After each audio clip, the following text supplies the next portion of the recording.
వచ్చాము. హాయ్ అండి. పిల్లలు ఆడుతూ ఉన్నారు. తను నా ఫ్రెండ్.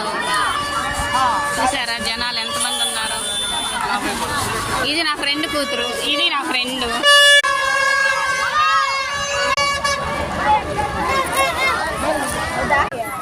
అమ్మాయి అనుకునేది అబ్బాయి అండి. వారి దగ్గర ఇవి బలిస్తారనమాట.